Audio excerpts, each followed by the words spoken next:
Fala galera, eu sou Renata Freisleben, biomédica e instrutora de yoga e trabalho na especialização de profissionais que estão dentro dessa área e querem mais embasamento científico para suas práticas.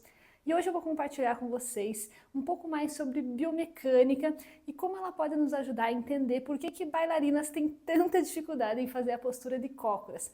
Tá tudo interligado e hoje vocês vão entender tudo. Então se vocês gostam desse tema, já deixem o like no vídeo. Não esqueça de se inscrever no canal se você ainda não for inscrito e compartilhe esse vídeo com mais pessoas que vão gostar desse tema.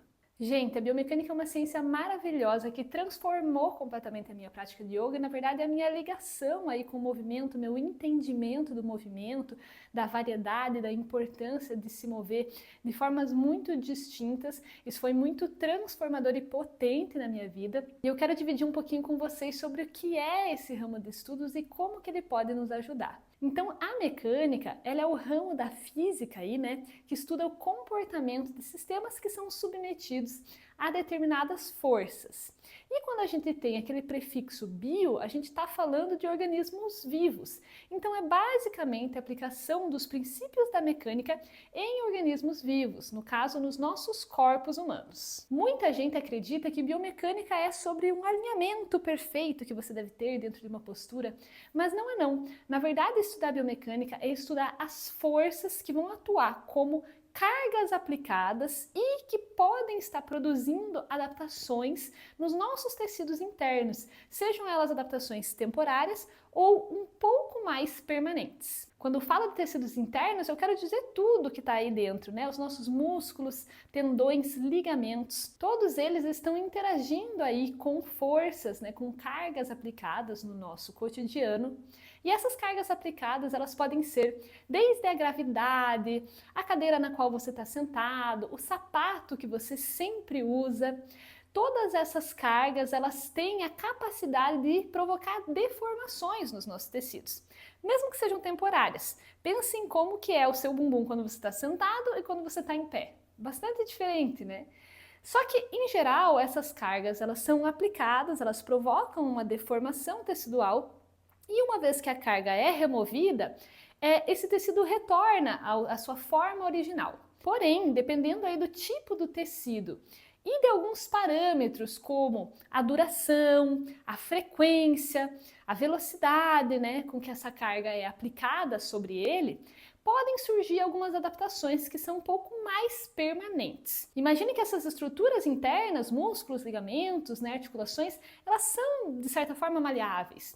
Se você passa 8 horas por dia sentado, é muito normal que ao levantar, essa modificação temporária ali que foi causada pela manutenção dessa postura, provoque em você talvez alguma dificuldade de estender o quadril, alguma dor nas costas, coisas desse tipo. E estudar todo esse conjunto de forças, essa dinâmica, é estudar biomecânica. Eu vou dar um exemplo agora para vocês que vai ajudar vocês a entender como que essas adaptações ocorrem mais internamente e vai ajudar vocês a compreender o título aqui desse vídeo, que é o porquê que as bailarinas elas têm dificuldade em fazer a postura de cócoras. Nós vamos falar justamente sobre a manutenção de uma posição, tá? Essa imagem ela é tirada de um trecho de um livro que eu gosto muito, da Kate Bowman. Ela é uma célebre biomecanicista e o nome do livro é Move Your DNA. E esse exemplo aqui, ele vai mostrar, né, o que acontece com pessoas que utilizam, por exemplo, o salto por longos períodos, tá? Então eu vou mostrar para vocês o que é uma flexão plantar. A flexão plantar é esse movimento de fazer ali com a pontinha do pé, né, a pontinha do pé para fora. E esse movimento, a gente alcança esse movimento pela maneira como a nossa musculatura se contrai. Então nessa parte posterior ali, na minha panturrilha, a gente tem um encurtamento que a gente fala, né, das fibras musculares. E na parte anterior, a gente vai ter um alongamento. Na verdade, o nome correto seria contração concêntrica e contração excêntrica. Essas contrações ocorrem por causa de unidades contráteis dos músculos que são chamados de sarcômeros. Os sarcômeros, eles são essas unidades contráteis e eles vão ser responsáveis por esse encurtamento ou alongamento aí das fibras, porque quando aumenta a sobreposição dos sarcômeros, o nosso músculo ele diminui, ele se encurta e quando diminui a sobreposição deles, ele se alonga. Na figura A, você pode ver o tornozelo numa posição neutra. Então imagina ali o pezinho retinho, posição neutra. Na figura B, o meu tornozelo está começando a fazer uma flexão plantar, então visualize aqui na panturrilha há um encurtamento, né, porque aumentou a sobreposição dos sarcômeros, e na parte da frente, na canela ali, há uma diminuição da sobreposição dos sarcômeros, então é como se eles estivessem ali alongando a musculatura. Quando eu permaneço muito tempo numa flexão plantar, isso acaba limitando o espaço para os sarcômeros se sobreporem. Então esses filamentos aí que vão deslizar, eles não conseguem gerar muito mais movimento e nem muito mais força, eles estão na verdade perto ali do seu limite. E como o nosso corpo é muito esperto, ele percebe o que a gente está fazendo e como que a gente pode e precisa se adaptar para otimizar todos esses processos, acontece um processo de adaptação conhecido como sarcomerogênese ou sarcomerólise, ele dependendo se vai aumentar ou diminuir o número de sarcômeros. E aí, então, o nosso tornozelinho ali, ele fica adaptado para que se torne mais fácil manter essa flexão plantar. Então, dessa forma é que o nosso organismo se organiza ali para tentar voltar a uma homeostase mecânica. Só que o resultado é que na figura C ali, onde há essa adaptação, a gente perde um pouco de força. E também a gente acaba ficando, né, tendo uma massa adicional ali, que acaba fazendo com que mesmo depois que a gente tire o sapato, que tire o salto, né, que você ficou por muito e muito tempo, você acaba mantendo essa flexão plantar, tá? O pé sempre fica com a pontinha um pouquinho ali mais para fora. E isso também vai interferir na dificuldade de fazer o movimento oposto. O movimento oposto, na questão direcional, o movimento oposto à flexão plantar seria a dorsiflexão. Por isso que aqui eu trouxe a questão das bailarinas, mas também as pessoas que trabalham de salto e passam muitas e muitas horas todos os dias de salto, elas podem sofrer dessa mesma questão. Elas vão ter dificuldade em fazer o movimento oposto, porque provavelmente a nível celular elas já têm alguma adaptação por conta de bastante carga, por conta de bastante repetição desse padrão de flexão plantar, né?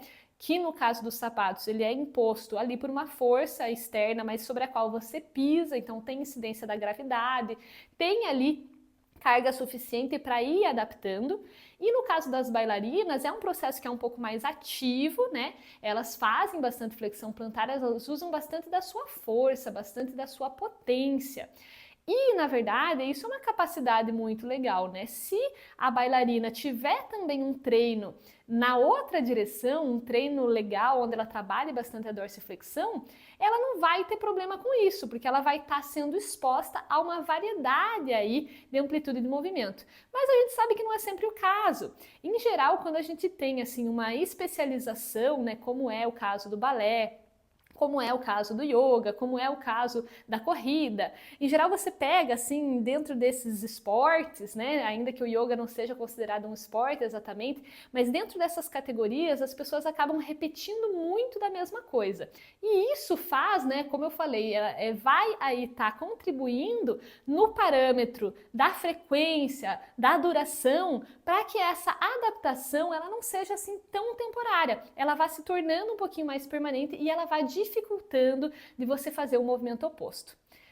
E aí, dá para mudar isso? Com certeza dá. Se você começar a pensar um pouquinho mais, estudar biomecânica para entender um pouquinho mais sobre padrão de movimento, para poder entender o que você está fazendo que você nem está percebendo e como que você pode mudar isso para que você tenha mais variedade, aí você vai destravar aqueles movimentos que você não conseguia fazer. E é por isso que eu amo estudar biomecânica e biomecânica foi tão transformador para mim. Então eu quero fazer um convite para você que está assistindo. Eu vou dar um workshop gratuito agora no começo de setembro, nos dias 9, 10 e 12 de setembro, todo dia 1 da tarde, vai ser aqui pelo YouTube, mas para você participar você precisa se inscrever. E eu vou deixar o link para esse workshop grátis, que vai ter emissão de certificado, tá? Para todos os participantes. Vão receber também um e-book, um material bem legal que eu preparei. para que você se inscreva aí pelo link, coloque seu e-mail, entre no grupo do WhatsApp, que é o nosso canal principal aí de comunicação, e faça parte desses 3 dias, dessa jornada, onde eu vou trazer cada dia um tema para falar mais sobre biomecânica aplicada ao yoga e como ela pode te ajudar aí a fazer os ajustes mais eficientes para os seus alunos e destravar aqueles movimentos que você sempre quis. Então, espero que vocês tenham gostado desse vídeo. Deixe o like, deixe o seu comentário e compartilhe aí com mais pessoas que podem gostar desse tema. E se inscreva para o workshop, eu vou estar esperando você lá. Um beijão e até a próxima. Namastê!